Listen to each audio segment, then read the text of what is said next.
Welcome to another episode of Something Came from Baltimore. I'm your host, Tom Gallagher, and tonight on the phone, I have a guest, Chris Alvarado, and he is the drummer, singer, arranger, and promoter of the amazing San Antonio Ragtime Band called the Dirty River Jazz Band.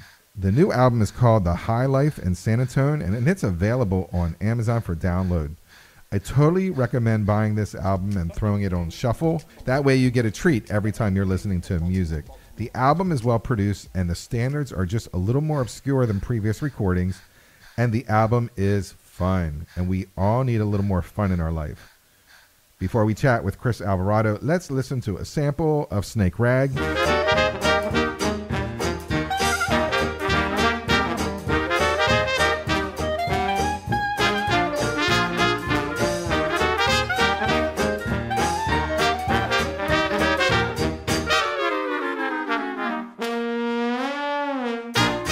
Chris Alvarado, welcome to Something Came from Baltimore. Yeah, thanks for having me. There's a name change in the band, just formally on this album. You were the Dirty River Dixie Jazz Band, and now we're changed. We dropped the Dixie.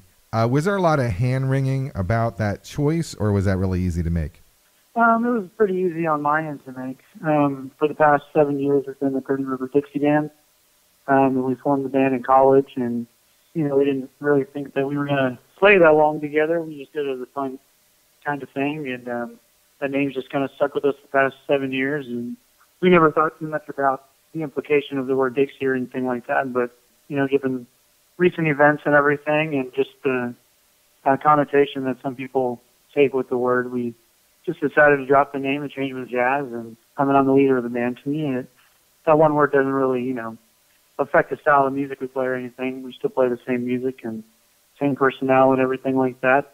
So changing one word in the name was a no-brainer for me. This album, I'm like, this is a really clean-sounding record, and it feels good to hear Dixieland in this kind of fashion. How was this recorded? Were you all in the studio at the same time, or were you guys, isolating tracks and going in different locations or mailing in your tracks? Or So our friend, his name's Steve Starnes, he has a studio here in Austin, Spicewood, Texas, called Bee Creek Studios, and we went to college with him and stuff, and we've been good friends for a while. And when he got the studio, and we've done the past 3 albums there, and I really like working with him because he listens to how I want to do things, like a lot of engineers don't record this style of music. So I've been to studios in the past where it was a little bit of a struggle to get like engineers that have done it for a long time to do it the way I wanted to do, kind of. So he was really open to that, and we kind of produced it together. And we actually recorded all in the same room, one big room, no isolation or anything like that.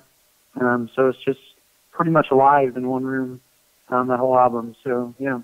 That's really impressive because it has a really clean sound to it. And I know it sounds corny, and I put this is a corny statement, but what I do feel is a lot of energy, and I feel a lot of joy out of this record. Oh, yeah, definitely. They're all, pretty happy songs and stuff, and it's happy music. It's hard to be sad while you listen to early jazz like that. So that's right. And we put a lot of energy into it, for sure. That's why I said this album is fun, and I said we all need fun. It's a fun album. That you have a lot of guys on your staff. It looks like they're in their early 30s, maybe even younger. And then I looked at a picture of you, and you are just as equally as young. So what is your personal Dixieland favorite artist that you're into? And then my part 2 of that question is, how do you get your band members excited and motivated about this type of music? Louis Armstrong is a huge inspiration to us, too. We play a lot of Armstrong tunes, and we kind of emulate the style of music that he did and the arrangements that he did. Same thing for Jim's arrangements. We're kind of big fans of the way he interpreted the music. He definitely puts kind of a little bit more modern spin on it, but still staying true to the early jazz traditions and stuff. So we kind of model our arrangements off of that. For a while there, we were all in our 20s, so we kind of advertised that a lot. But now we're getting closer to our 30s, I guess. But the oldest guy in the band is 32, I believe, and that's Dan, our piano player. And Tyler's up there with him, 32. But I guess the motivation thing isn't too much of a hassle because everybody loves the music and they love to play it. And it's been, I think this form of the band has been together for about 2.5 years. with the current personnel, and we all love the music. It's never a strain or anything for a gig, or nobody's ever not having a good time, you know. And I feel like if that ever happened, we'd probably stop playing the music, but you know, everybody really likes playing, so.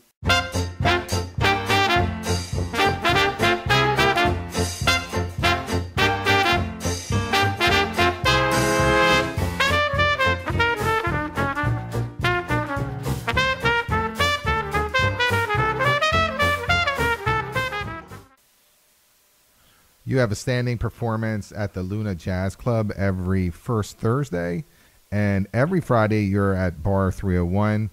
And I think people, especially up here in the East Coast, forget that San Antonio is a really large city. It's the 7th largest city in America. What is the reception of ragtime in San Antonio? It's pretty great. So, like, there's actually a ragtime society here in San Antonio.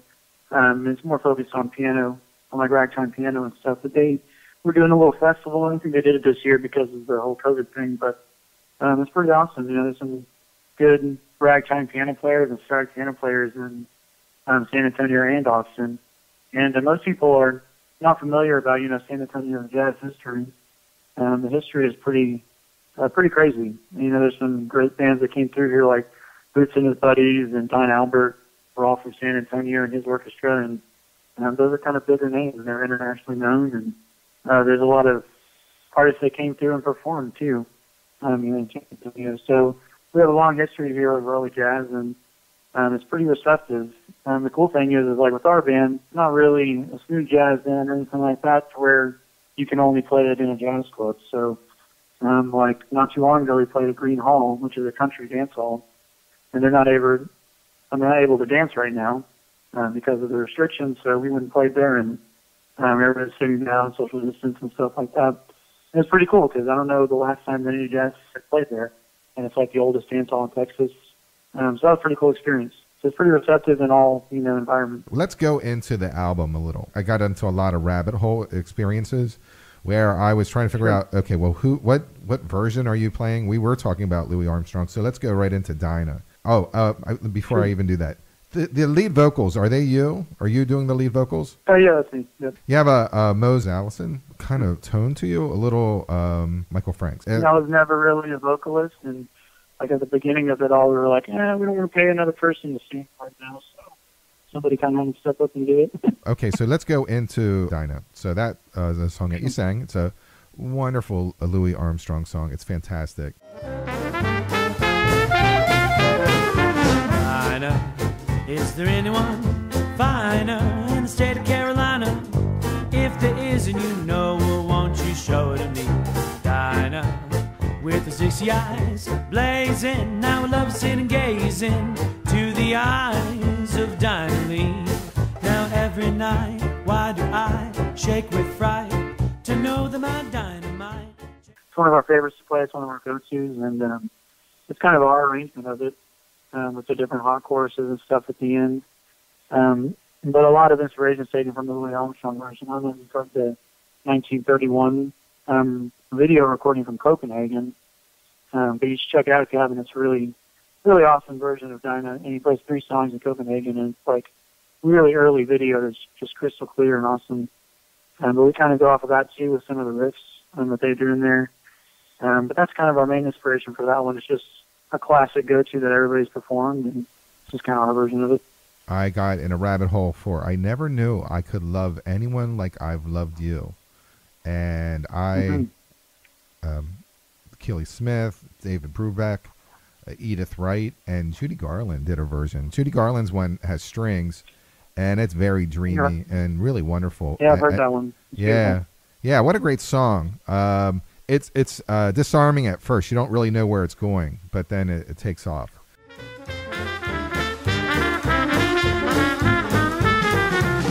I never knew I could love anybody, baby, like I'm loving you. Couldn't realize what a pair of eyes in a baby's smile could do. Well, I can't eat, I can't sleep, never knew a single soul could be so so sweet. So that one's kind of interesting, actually. We started playing that one. Like I said, we heard Jim play it once, and we really liked it. And we looked it up and started playing it. We did a little arrangement of it. And then randomly at a gig one time, our trumpet player, Chris, the other Chris, he was like, hey, you should do the vocals. So I looked up the vocals just on my phone. And there's two different songs. There's a song called I Never Knew. And then there's a song called I Never Knew I Could Love Anybody Like I'm Loving You. There's two different songs, actually. And I looked up the lyrics to the wrong song and sang the lyrics to the second one I mentioned to the melody of the first one I mentioned. So it's kind of actually two songs in one. It's the melody of I Never Knew and then the lyrics of another one. So that's kind of our special version. We messed it up and just kept it because we liked it. Yeah, it's cool. It's very cool because I was looking up I Never Knew and then the other title, I Could Love Anyone Like I Loved You. So I was like, they're pretty similar tunes actually, but yeah. And I was comparing them to the tracks, and that's why I was like, the Judy Garland's way off from what you're doing. And I said, well, it's the melody's a little different. Yeah, well, that makes sense now. That's awesome. I'm glad I asked. Yeah. The next song I'd like to talk about is Baby Won't You Please Come Home. That's a Louis Armstrong or a Bessie Smith. Which version did you kind of model after? Mostly the Bessie Smith one. I think that's the first recording that was done. It was written by Clarence Williams, and I think he was even on piano in the original recording in 1923.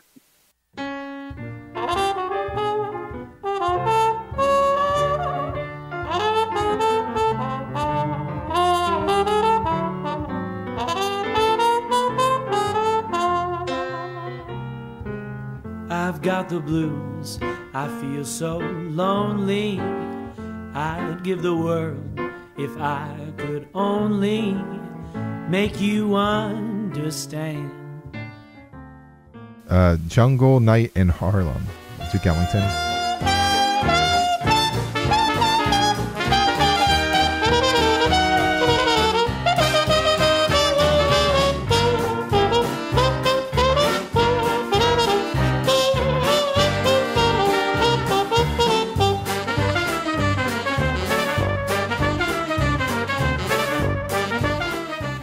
Jungle Night in Harlem is an interesting one. I don't even know when I came across it really, but I had never heard it up until maybe like 4 years ago or so.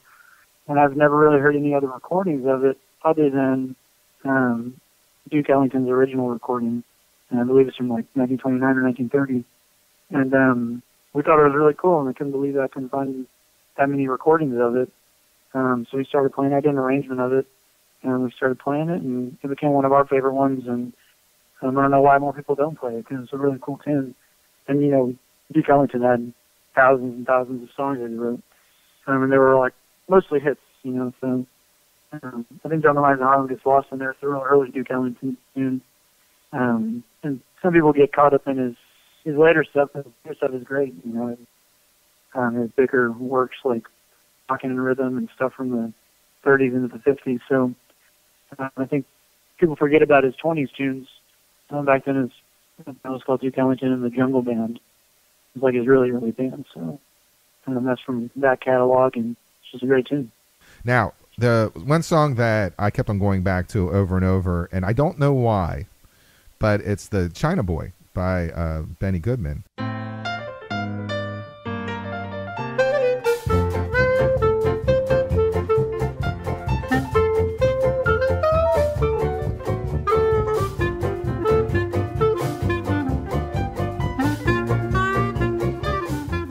So we have I'm not a new clarinet player. He's been with us for about 2 years. But Nick Brown is a clarinet player, and he's been with us for 2 years. And it's just crazy how good of a clarinet player he is. So we decided to feature him on 2 tunes, on that one and on Moonglow.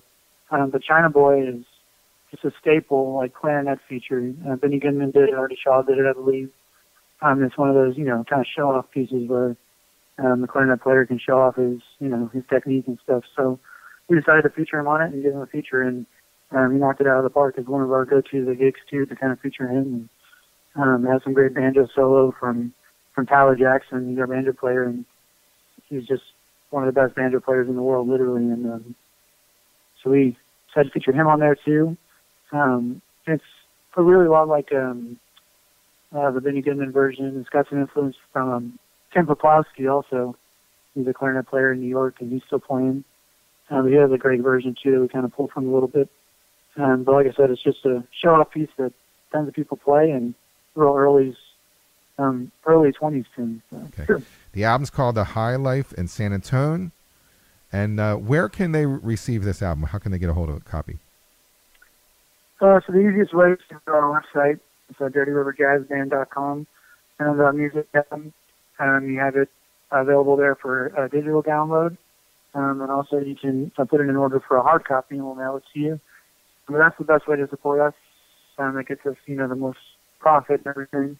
But it's also available on Spotify and anywhere else that music is streaming. Yeah, I recommend everyone purchase a copy and then put it in your shuffle. That way you get a nice little surprise every couple songs. It's going to be a feel-good experience. It's a great album. The album is called The High Life in San Antone. Thank you, Chris Alvarado, for talking to me today on Something Came from Baltimore. Yeah, thanks for having me.